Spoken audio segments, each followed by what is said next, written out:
Hola a todos y bienvenidos a un nuevo vídeo de Sanidad 360 grados.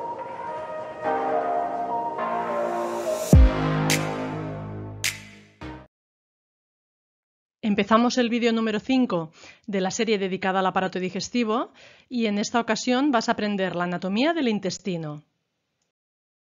El intestino es la parte del tubo digestivo situada entre el píloro y el ano. El píloro ya dijimos que lo teníamos aquí, en la salida del estómago. Y el ano ya sabéis que es el orificio de salida del tubo digestivo. Este intestino tiene forma de tubo y ocupa la mayor parte de la cavidad abdominal. La cavidad abdominal sería todo esto de aquí y ya veis que el intestino ocupa la mayor parte del volumen de esta cavidad. Anatómicamente, diferenciamos dos partes en el intestino, que son el intestino delgado y el intestino grueso. Vamos a empezar por el intestino delgado, diciendo que es un órgano tubular de unos 6 metros de longitud y unos 2,5 centímetros de diámetro que conecta el estómago con el intestino grueso. Está formado por tres partes. La primera es el duodeno, que es esta zona de aquí. A continuación viene el yeyuno, que es esto de aquí. Y por último tenemos la última porción del intestino delgado, que es el íleon, que sería esta zona de aquí. Por lo tanto, el intestino delgado se localiza entre el píloro, que ya sabemos que es la zona que comunica, la válvula que comunica el estómago con el intestino delgado, y acaba este intestino delgado en la válvula ileocecal, que la tenemos situada aquí. Por lo tanto, va desde el píloro hasta la válvula ileocecal. Muy bien, a esta válvula también se le puede llamar unión ileocecal. Y aunque os parezca extraña esta palabra, ileocecal, un consejo que os doy es que en anatomía siempre os fijéis en las palabras porque muchas veces parecen palabras complicadas, pero si las fraccionamos en porciones más pequeñas nos pueden ayudar a interpretar su significado. Por lo tanto, fijaros que ileocecal, por un lado tenemos ileo, y por otro tenemos cecal. Ileo viene de ileón, por lo tanto, ya sabemos que conecta el ileón, y cecal quiere decir ciego, viene de ciego, por lo tanto, fijaros que ya os dice que la válvula ileocecal comunica el ileón con el ciego. El ileón, que hemos dicho que es la última porción del intestino delgado, con el ciego, que veremos que es la primera porción del intestino grueso. Muy bien, ya hemos dicho que esta válvula también se le puede llamar válvula ileocecal. Vamos a ver cada una de las porciones que forman el intestino delgado. Y empezaremos con el duodeno, diciendo que es la primera porción de este intestino delgado, que tiene forma de C, lo tenemos aquí situado, y tiene unos 25 centímetros de longitud. Se extiende entre el píloro y la flexura o ángulo duodeno-yeyunal. Tal como hemos dicho antes, aquí nos vuelve a pasar lo mismo, que es esta palabra que en un principio puede parecer rara y complicada, la podemos fraccionar en dos partes, duodeno y yeyunal. Por lo tanto, nos está indicando que el ángulo o flexura duodeno-yeyunal es el punto del tubo digestivo en el que se unen el duodeno con el yeyuno. Bien, también hay que decir que en este duodeno, a este duodeno, mejor dicho, llegan varias sustancias. Por un lado, llegará la bilis, que veremos que la producirá el hígado, se acumulará en la vesícula biliar y cuando se necesite para la digestión de los alimentos será llevada hasta el duodeno y llegará al duodeno a través de un conducto, que es este que os estoy marcando aquí, llamado colédoco.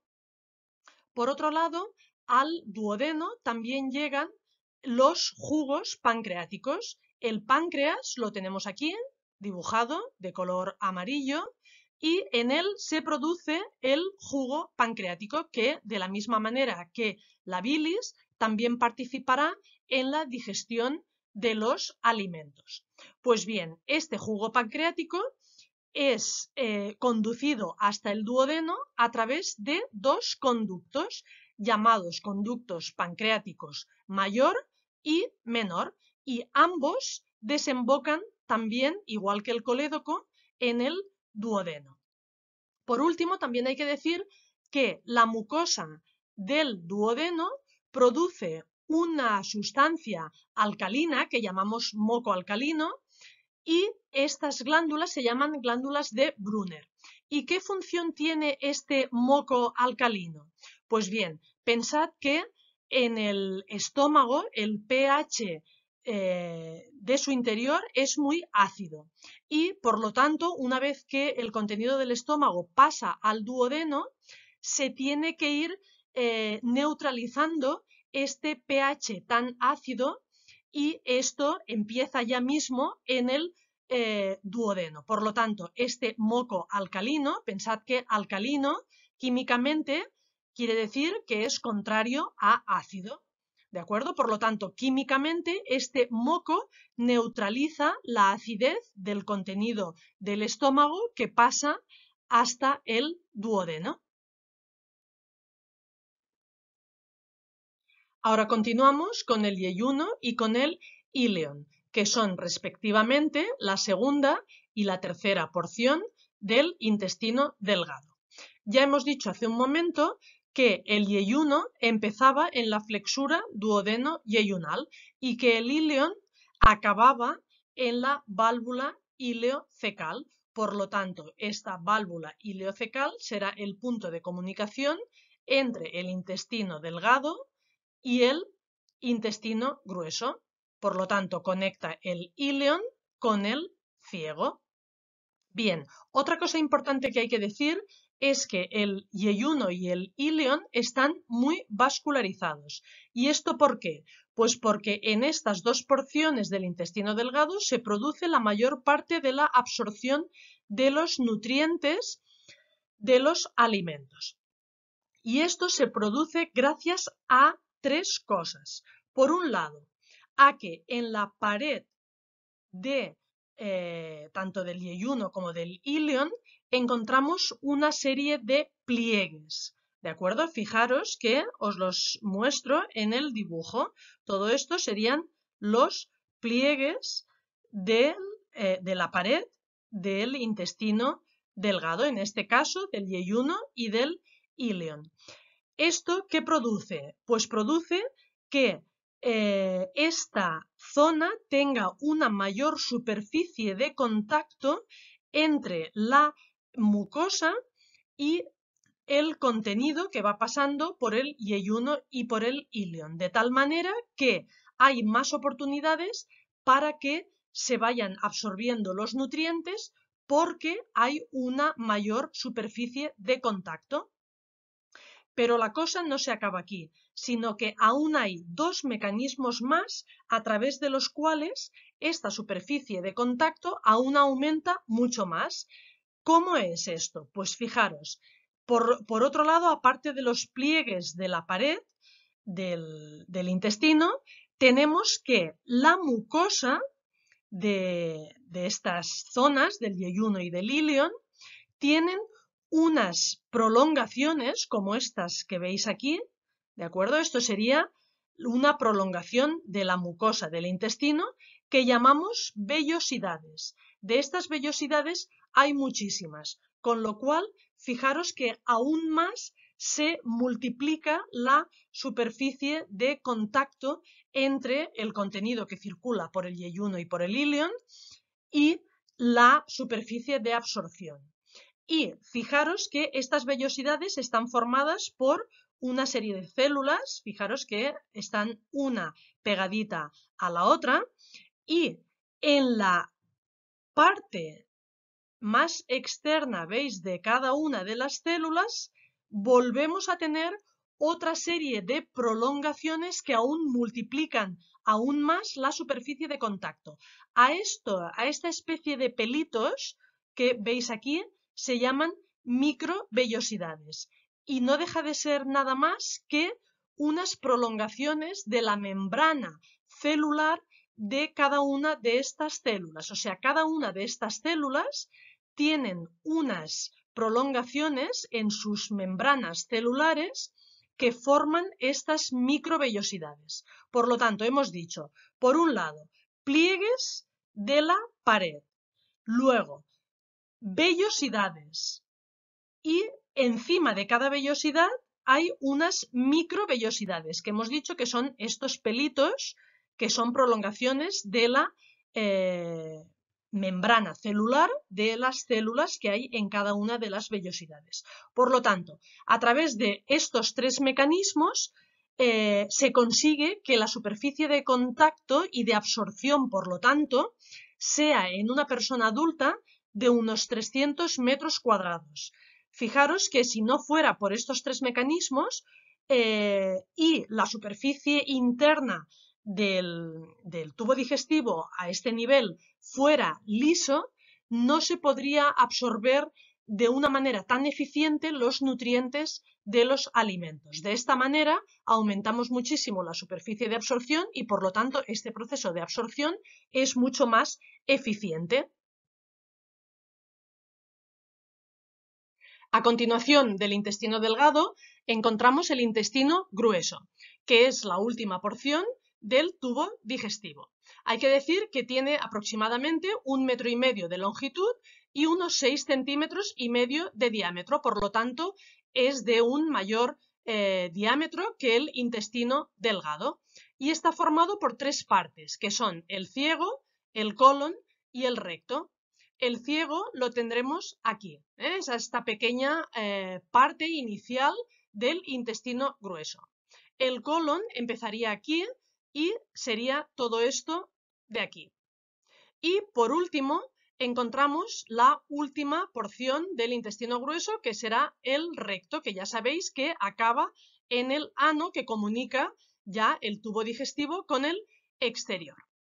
Empezamos viendo las características del ciego, que hemos dicho que sería la primera porción del intestino grueso y que ya hemos dicho que tiene forma como de bolsa, de fondo de saco, y tiene unos 6 centímetros de longitud y una característica suya es que de él parte el apéndice vermiforme o apéndice vermicular, que sería esta prolongación de aquí, que se sabe que es una estructura vestigial que no tiene función digestiva. ¿Vestigial por qué? Pues porque se cree que puede ser que el apéndice es el resto del conducto de desembocadura de una glándula primitiva que tenían nuestros ancestros, pero que ahora ya no existe. Lo que sí que se sabe de este apéndice es que en su mucosa tiene una gran cantidad de células linfoides, por lo que estaría relacionado con procesos de defensa inmunológica.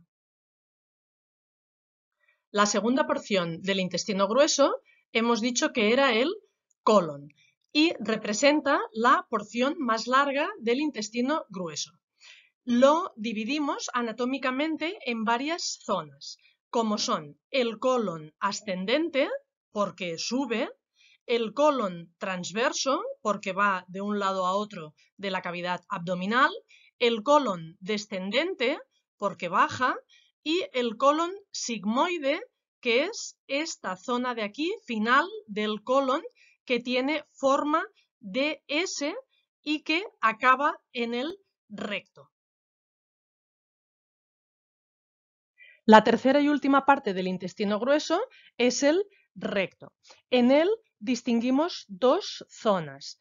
Por un lado, el canal anal, que es la parte final de este recto, y por otro lado, el ano, que es la abertura que se abre al exterior y que por lo tanto es el último punto del aparato digestivo. En el ano hay que estudiar dos estructuras importantes en el momento de la defecación, que son el esfínter anal interno y el esfínter anal externo.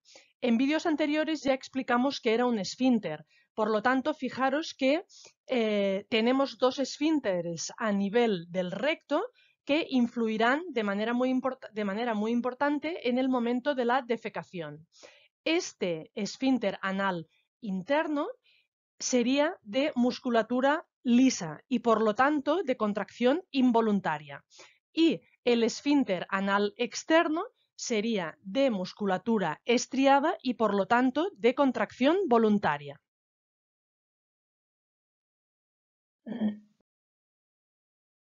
Si quieres seguir aprendiendo, no te pierdas el próximo vídeo en el que hablaremos de la anatomía de los órganos accesorios del aparato digestivo, o sea, de las glándulas salivales, del hígado, de la vesícula biliar y del páncreas. Si te ha gustado el vídeo, suscríbete al canal y activa la campanita si quieres recibir un aviso cada vez que publique un nuevo vídeo. También te dejo el enlace a otros vídeos por si quieres seguir aprendiendo. Nos vemos en el próximo vídeo. ¡Chao!